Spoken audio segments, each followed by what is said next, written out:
Hey, what's up? This is Jerad with the iPhone app podcast, and today we're going to play Anaconda, which is basically the game of Snake. But it's actually a little difficult, and I'll show you why. Basically, you're supposed to, hit the dots. And wow, I've never played it with sound, so I didn't know that it makes sound. And you don't want to hit the walls, and you don't want to hit yourself. Now it's hard because you're clicking the screen and it doesn't give you just kind of have to figure out which way is what. And it is a little hard because depending on where you click on the screen, it's going to turn.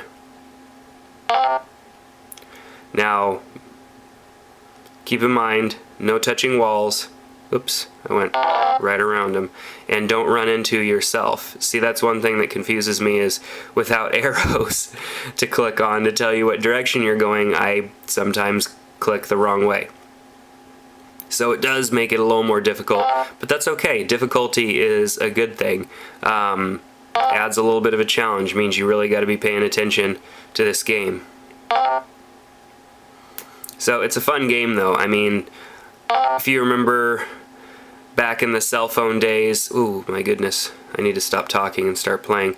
Back in the early cell phone days of the Nokia, Snake was like, the only game that you could get on a cell phone.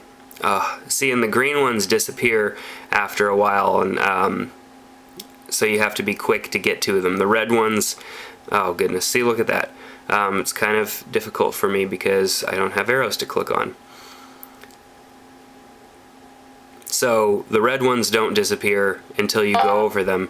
The green ones, on the other hand, only show up from time to time. So the object of the game, obviously, is to increase your score. Obviously, the only way to increase your score is to hit these little dots.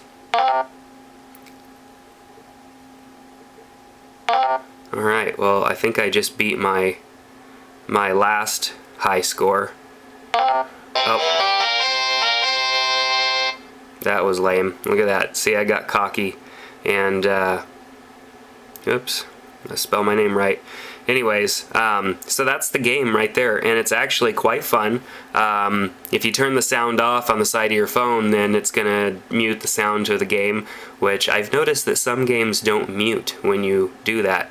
You've also got a way to mute right here by clicking that little speaker icon, and then you've got a little bit of information on the app and a way to reset the high scores.